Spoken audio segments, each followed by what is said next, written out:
Welcome to CXPA Presents, Conversations with CX Leaders. I'm Gabe Smith, and I'm happy to welcome you to the CXPA studio for a really interesting conversation that I'm excited to have today with Hussein Dajani. Hussein is the General Manager of Digital and CX Transformation for Africa, the Middle East, Turkey, and India for Nissan Motor Corporation. So Hussein is based in Dubai in the UAE, and I'm excited to have him join us today. So Hussein, welcome to the program. Hey, Gabe. Good to Great be with you talking. here. Yeah, great talking with you today. I'd love to just get started. One of the questions I always like to ask is just to kind of explore the journey that you've taken to find yourself in the position that you're in the customer experience field. See, that's quite interesting question because I come from a completely different background. As somebody who studied banking and finance and economics and worked in companies such as Merrill Lynch and leading banks back home, I had to leave Lebanon because of the military service, which I didn't want to do. And I Mhm. joined the advertising industry. So I started the whole communication industry from the traditional side of it, the TV, the radio, the outdoors. And I remember that the only thing we had for digital back then were those MSN banners that we advertise on them. And 10 years after that, this is when I decided to do two jumps. The first one is jumping towards the client side, and the second one is jumping on the digital bandwagon. So I joined Virgin Mobile, heading their online communication and communities. After that, I was headhunted by Red Bull in Dubai, the mandate was basically to set up their digital department for Middle East and Africa. And after that stunt, I decided to venture on my entrepreneurial part and opened with two partners a digital agency, which we ended up reaping the fruits of it by selling it to WPP. And then I wanted to go back to my youth days. Maybe it's a midlife crisis. I went to Wharton University in the US. I did an executive education program about innovation. And this is when Nissan knocked on my door. And for me, it was an amazing challenge that I couldn't say no to. I mean, customer experience was used to be a buzzword a couple of years ago. Now it's very much the defining, if you want, purpose of any organization out there. So for me, it was something that too good to be true. Yeah. Yeah, that's really fascinating. And I'm curious because I'm looking at your title. I'm always curious about the title of CX folks, digital and CX transformation. So is that that word "and" in there? Is that sort of across all channels? Did just digital only? Tell me a little bit more about what digital and CX transformation means at Nissan. Yeah. So when we say about digital, it's very much, as you know, I work very close to my Marcom's counterparts. And the way you need to look at customer experience, it's a continuation of what the Marcom's team plan on in terms of campaigns. So when you do a print campaign or a TV campaign, you got to work very closely with them in order to decide what's going to be the journey or what journey do you want consumers to go through. So that digital part is very much when working with the digital marketing part of the Marcom's team on doing their campaigns. So this is the digital part. And customer experience, by customer experience, we work on twofold, the physical and the digital, what we call the phygital world. So, and here we refer to every single touch point with customers, be that our platform, apps, be that our showroom, be it our call center, be it social media platforms, all of those become part of what we call the customer experience. Yeah. Yeah. So I'd love to learn more about, what was your first, few months, 3 to 6 months like in the role where, how did you sort of take stock of, the current state and begin planning for the future? When I really look back at the journey, it's quite an interesting one. My position when I joined Nissan for the first 3 months was general manager of digital marketing for the AMI region. And 3 months down the line, what happened is we got an email from Global telling us that the customer experience function has been set up in Nissan globally. Prior to that, there wasn't any customer experience, department. And this is when my boss came to me and he's like, I have a proposal to you, and you're free to choose whichever one you want. You can either stay general manager of digital marketing, or you can jump and take the position of general manager for customer experience. And as soon as I heard that, without even thinking, I was like, no, I'll jump into the general manager of customer experience for two main reasons. The first one is I've been working in digital marketing for the last almost 8 years. So I love it, but I sort of got bored from it. I wanted a new challenge.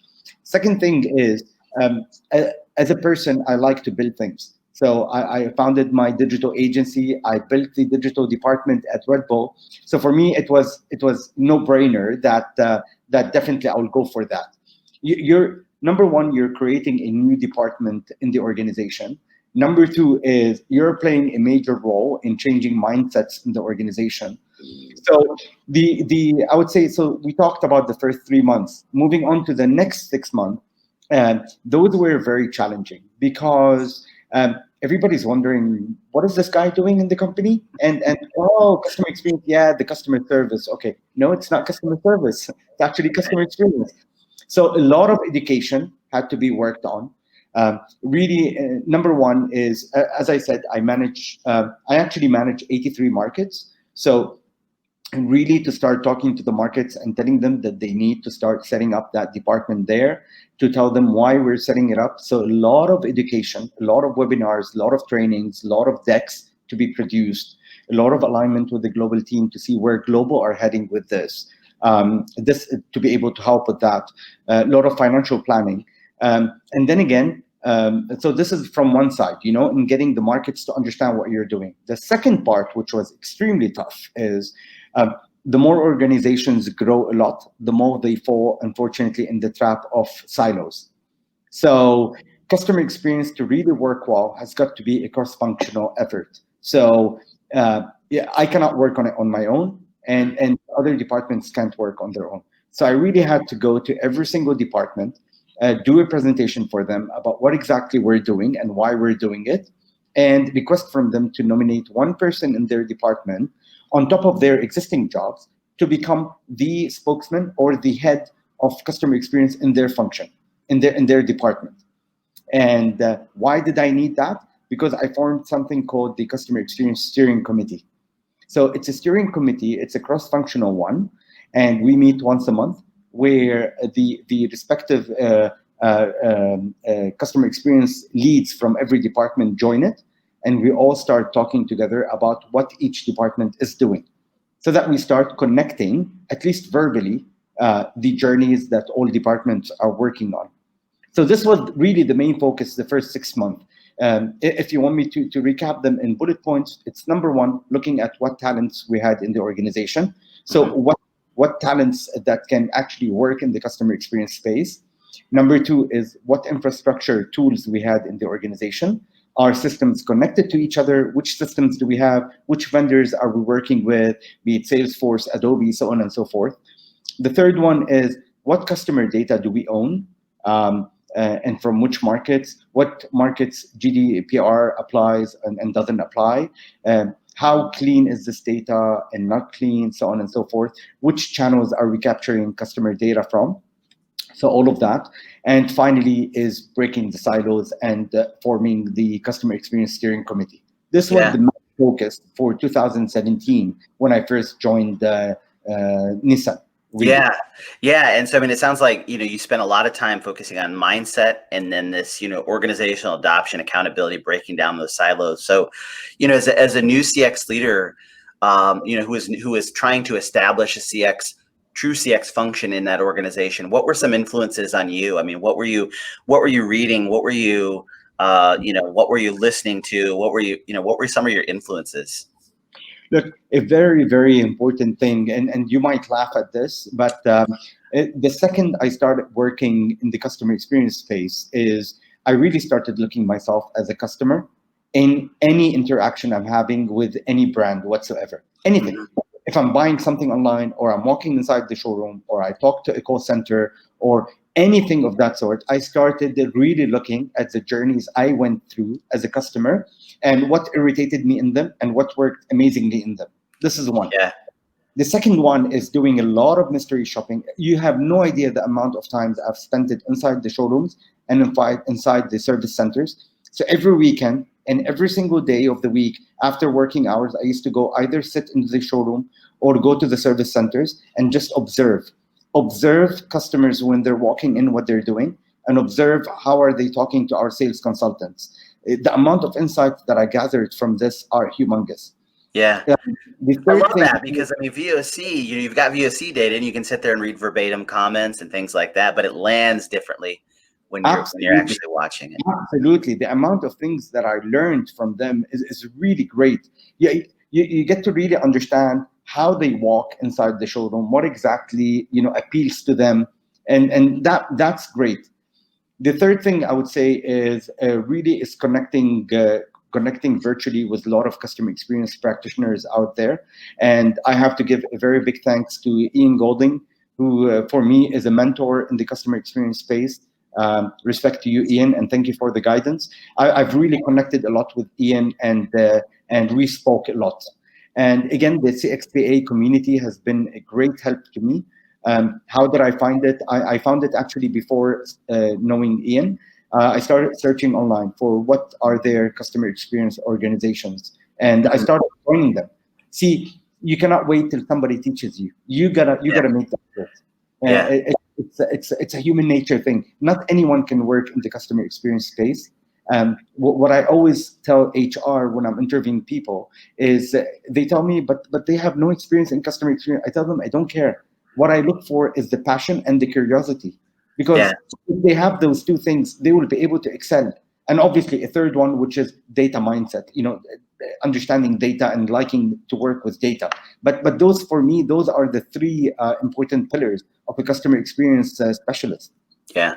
Yeah. So that's really great. And I want to come back to that idea of, creativity and the question I want to ask you a little bit later, but I want to explore, you spent 2017 sort of building this mindset, breaking down the silos. So what happened after that? I mean, tell me about, some of your successes, some of your challenges that you've experienced over the last, couple of years.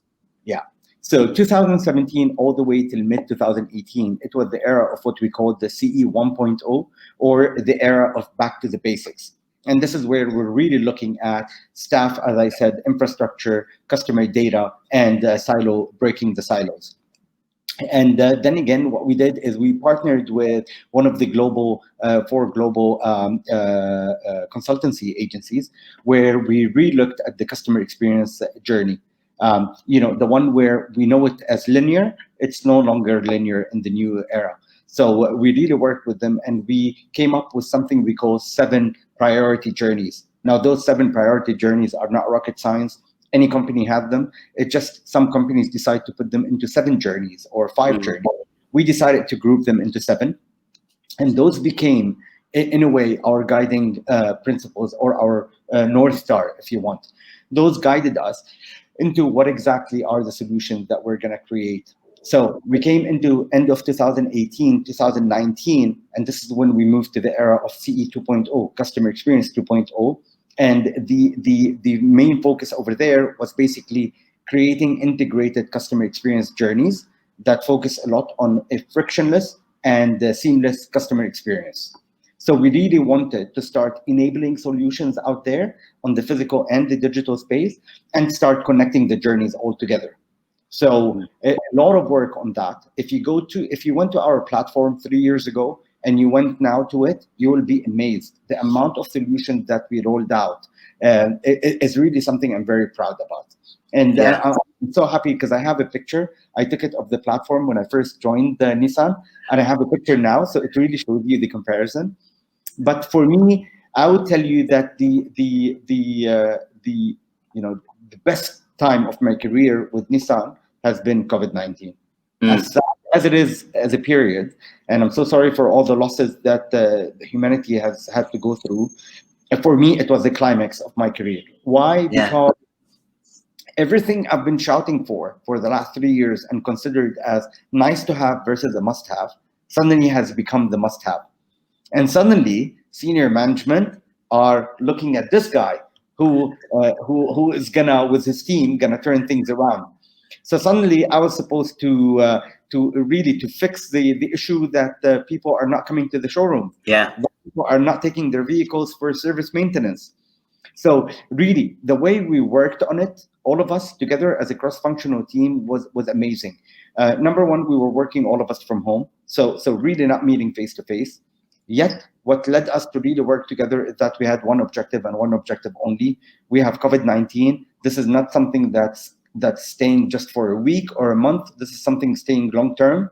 We gotta change the mindset about how we're gonna be doing business, and not only for a short period, but for a very long period. So whatever solution we're going to create, we're building it not for the short term, but for the long term. And hence how we came up with the proposition of shop at home. Shop at home is the umbrella proposition for the solutions, and we consider it as a one-stop shop, be it for customers as an existing one, or consumers, which are potential customers.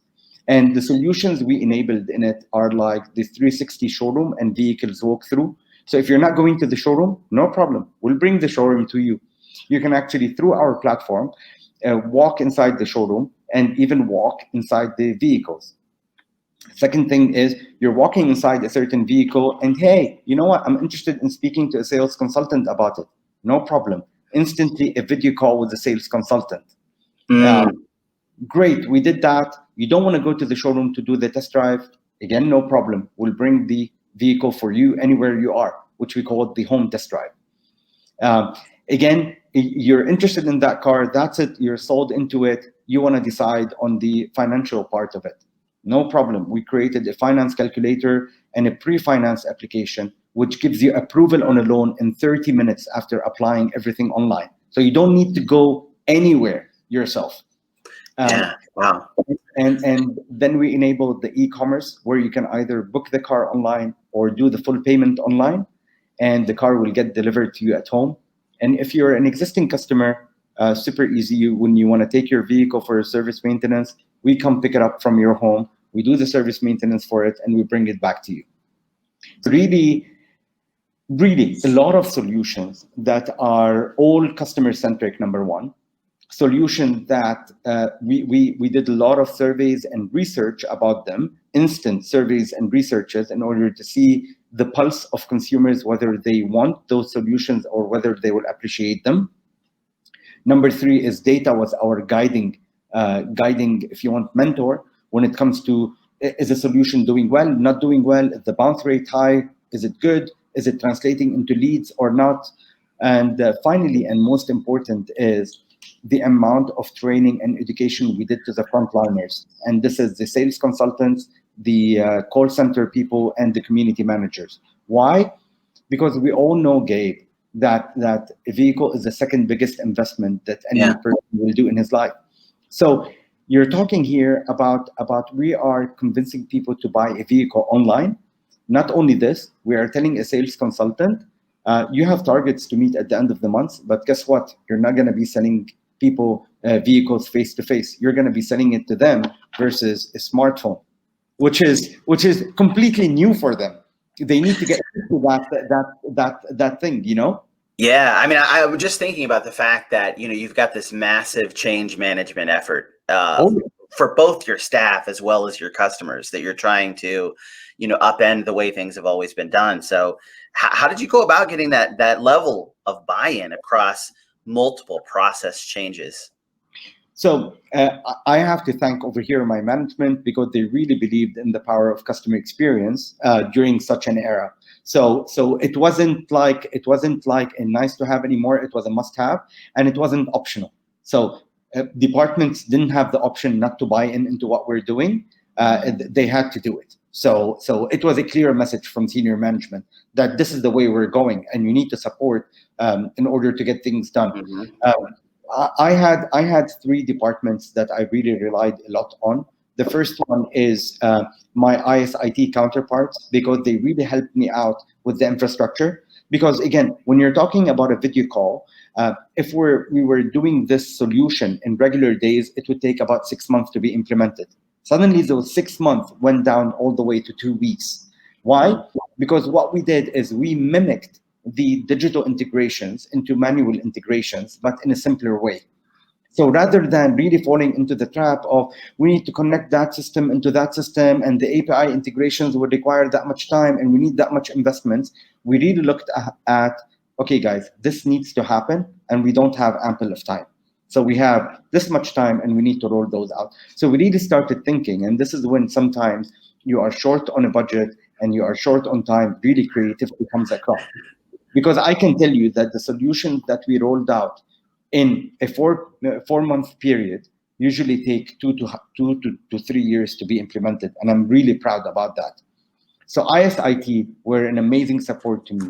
The second one are my DNDCQ counterparts who really helped me a lot. DND stands for, sorry, a Dealer Network Development and Customer Quality team. So they helped me a lot in getting the buy-in of our dealers, who are our partners at the end of the day, of the frontliners from sales consultants to call center agents to community management.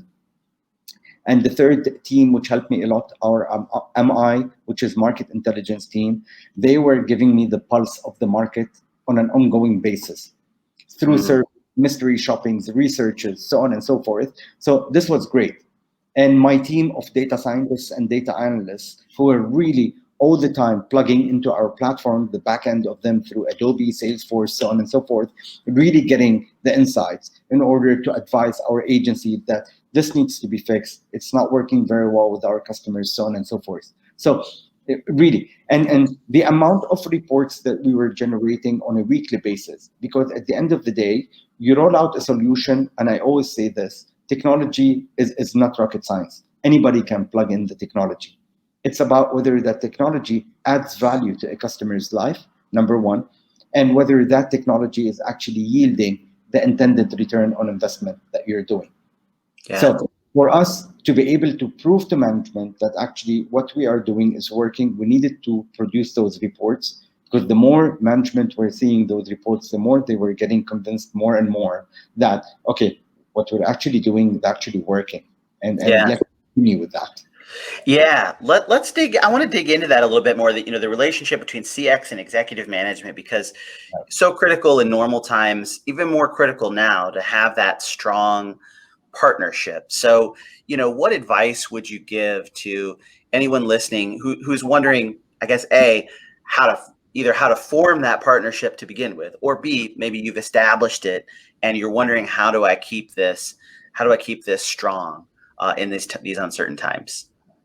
So we've had a change in our management here in the AMI region recently, and I'm very grateful about this because the new leadership is very much into customer experience, which is an amazing thing.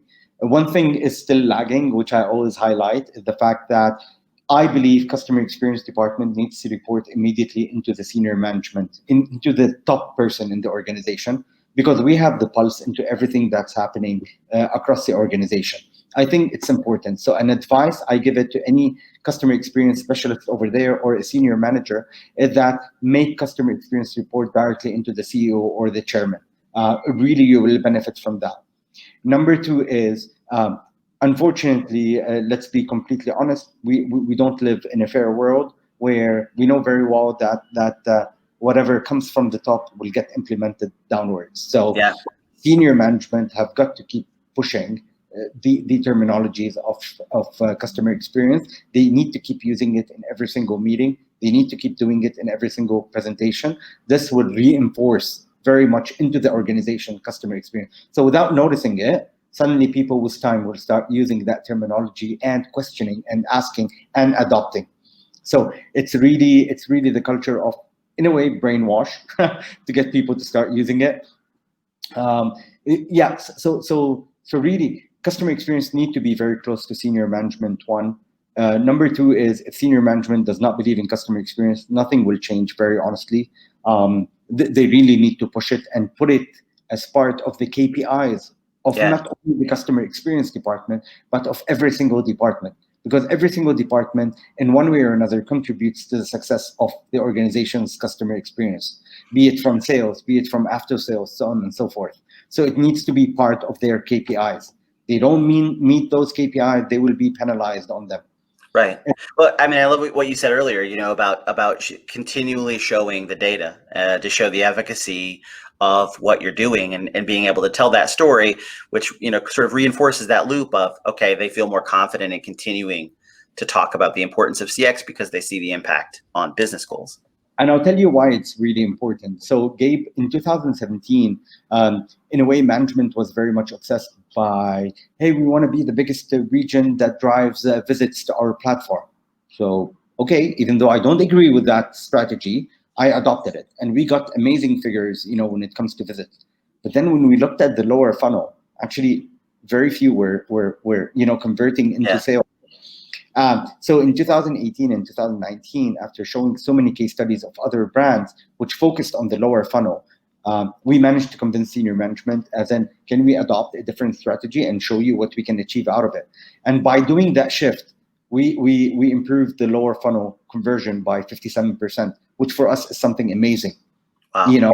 So this is where it's not about the amount of people that you drive, it's about the quality of people that you drive to your platform. Yeah. And when you're doing the conversion from the leads to qualified leads, and then from qualified leads to showroom visits and to test drive and to digital retail sales, it's about, over here is where many different departments come into play, be it from D&D, be it from sales, so on and so forth.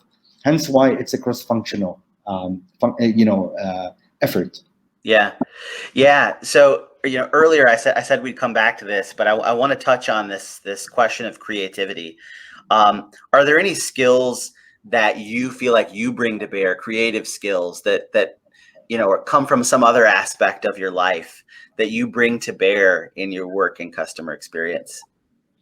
Look, I'll tell you again. I compare very much the automotive industry to the real estate industry. So imagine you're going to buy an apartment, and I do a lot of mystery shopping into what the real estate industry is doing, because you get amazing learnings out of them. So I keep checking what other real estate companies are doing on their platforms, where you can check the apartment from the inside and the rooms and all of that, where you can start calculating, your monthly EMIs that you need to pay. So you learn a lot from so many industries, and the more you bring this back to the table and share it in the CE steering committee, the more you start opening their minds into how things are working in other industries. This is for one.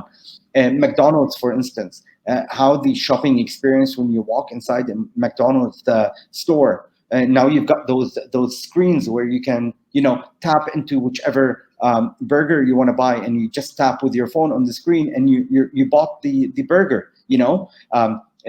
How amazing is that? We never used to imagine that. So again, the world is moving at a very fast pace, and innovation is growing a lot. Yet again, I will need to restate this, Gabe. It's not about the technology. It's about the technology that adds value to people's lives. Yeah. Because I've seen a lot of brands that went and invested in technology and innovation, yet they didn't add anything or mean anything to people. So this is something very important. Yeah. Number two is, on a quarterly basis, just for you to know, in every market in the AMI region, we look at every single competitive OEM, which means an automotive brand, and we look at what they're doing on the physical and the digital world. So we really know everything our competition is doing and what's working for them and what's not working. And I will tell you one thing. There's a new trend out there happening in our region, which is WhatsApp business groups. And this is where I believe companies are failing big time. So they get excited that we're jumping on WhatsApp. Great. Once you start WhatsApping with the organization, Jesus, it's disastrous. It's disastrous.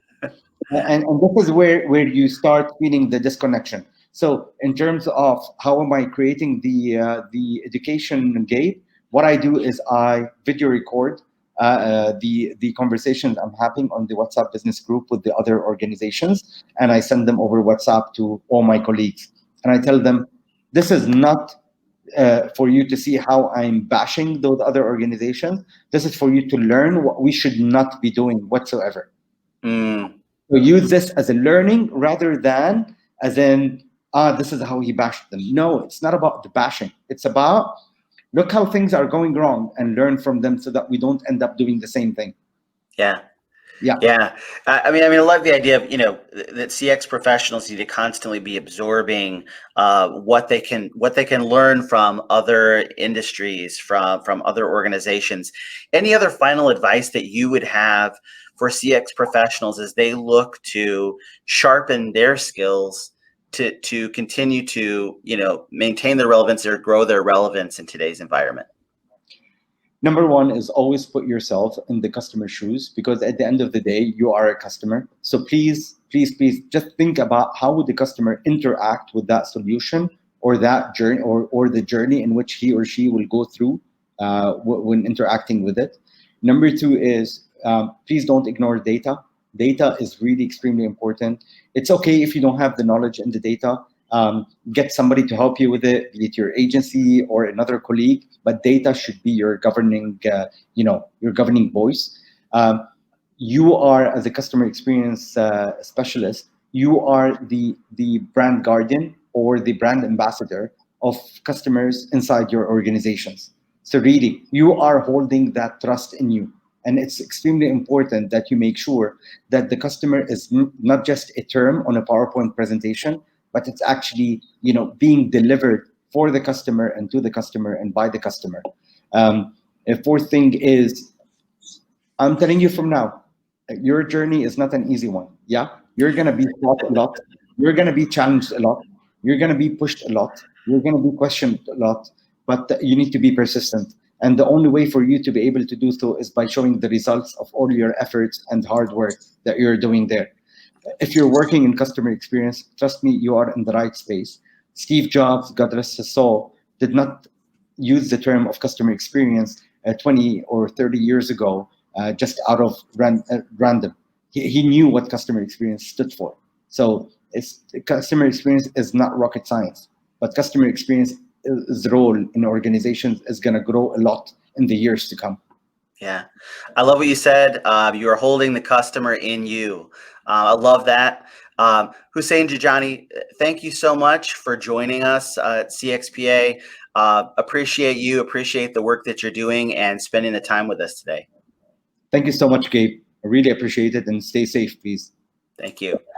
And if you would like to learn more about the benefits of CXPA membership to be able to network with other great professionals like Hussein, you can visit us at www.cxpa.org to learn more. So wishing you all a great day and hope to talk to you soon.